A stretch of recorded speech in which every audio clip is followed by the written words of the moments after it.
जनसंपर्क अभियान चले हुए हैं और साथ ही जो मनीष चौधरी आर्य जी हैं इनसे थोड़ी बातचीत करेंगे आज के इस प्रोग्राम को लेकर कि कितने जो आदमी थे आज के इस प्रोग्राम में पहुंचे और साथ ही जो चौधरी आदर्शपाल जी की लहर है कैसी लहर है। सर बहुत बहुत स्वागत है। जी सो धन्यवाद, आपका भी बहुत बहुत स्वागत जो आप हमारे विचार जो है पब्लिक में रखने के लिए हमसे रूबरू हुए।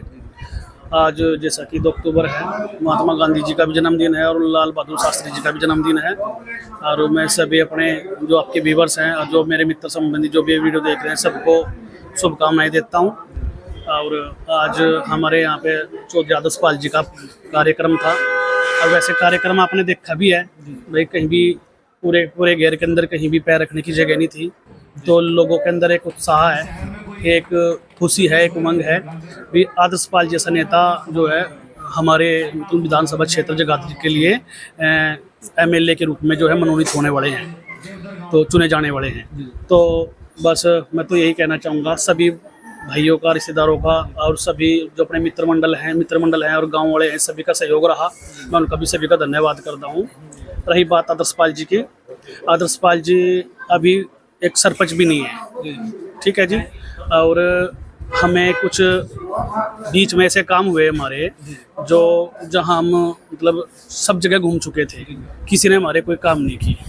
तो हल किसी बनक किसी ने आदर्शपाल जी को दी और उन्होंने पता कि अभी मनीष का कोई काम है वो होना या नहीं होना, तो जी मेरे से संपर्क किया गया। मैंने बोला जी आपके अगर हाथ में है तो कर सकते हो, कोई बात नहीं, आपका मोस्ट वेलकम। तो बहुत ही जल्दी इमीडिएटली उस कार्य को कर दिया। यानी जो काम आपके रुके थे कोई एमएलए भी नहीं कर सका, वो चौधरी आदर्शपाल जी ने बिना बने आपके काम। जी ऐसा है जी।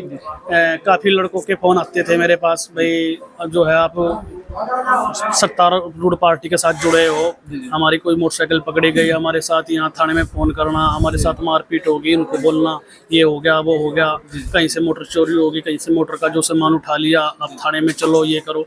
तो काफ़ी चीज़ें ऐसी हुई जो जिनका हमें सामना करना पड़ा, सुनवाई नहीं हुई। तो आदर्शपाल जी के साथ जुड़ करके बस ये तो बेफिक्री होगी भाई कोई आदमी मिल गया हमें, और कोई घबराने की बात नहीं है। एक विशाल नेतृत्व के साथ, जन सैलाब के साथ आप उनको देख रहे हैं और आने वाले हमारे भावी मंत्री भी होंगे, ऐसी बात नहीं है, विधायक तो होंगे लेकिन मंत्री भी होंगे।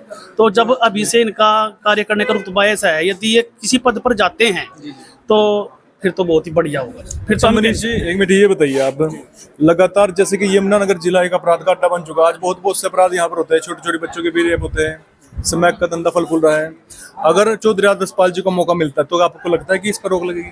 देखो जी, हम तो इतने दावे के साथ कह सकते हैं भी जो आदमी बिना कुछ किसी पद के जनता के बीच में खड़ा और सब दिन रात एक कर दी और किसी का भी फोन गया आज तक नाराज नहीं हुआ, बिल्कुल भी किसी को नाराज नहीं किया। अगर किसी का फोन गया उठा नहीं तो वापस फोन कर दिया, भाई क्यों फोन किया था, क्या बात जी, ये बात थी, बात का हल कर दिया। उसके बाद भी फोन आया, हाँ ये बताओ भाई तुम्हारा हल हुआ या नहीं हुआ। बस जी मैं तो ऐसा कभी नेता, देखो मैं अपनी बताऊं, मैं 38 ईयर्स मेरी जो है मैं उम्र होगी, मुझे तो 38 साल में कभी ऐसा नेता नहीं देखा। मैं कभी सोच भी नहीं सकता था कि आदर्शपाल जी ऐसे नेता भी हो सकते हैं जो इतनी भीड़ में भी हम काम बोलते हैं, फिर दोबारा रात को हमारे से बात भी करते हैं जो काम बिना डर। तो हमें पूर्ण विश्वास है कि आदर्शपाल जी एक ऐसे व्यक्ति हैं, एक ऐसी शख्सियत हैं जो इस काल रूपी समय को यहाँ से बाहर करेंगे।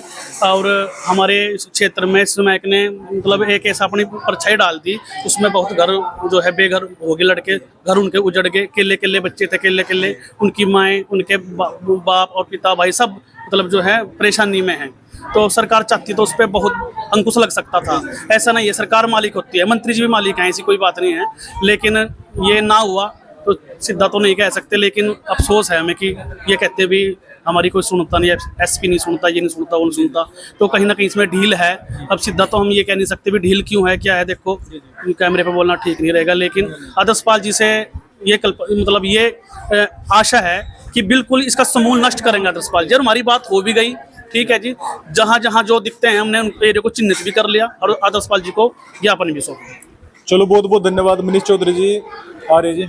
तो उन्होंने विचार किया कि जगाधरी विधानसभा और यमुनानगर की बात करें, जिस प्रकार का अपराध लगातार बढ़ रहा है, अगर चौधरी आदर्शपाल जी इस बार जगाधरी विधानसभा से उनको चुनती है तो स्मैक जैसे जो भी कारोबारी उन पर भी अंकुश लगेगा और साथ ही जो अपराध बढ़ रहे हैं उनको खत्म किया जाएगा। तो इस वीडियो पर आप बने रहिए, ज़्यादा से ज़्यादा कमेंट कीजिए, शेयर कीजिए वीडियो, चैनल को फॉलो कीजिए। बने कृष्णा के साथ, नई वीडियो के साथ। धन्यवाद।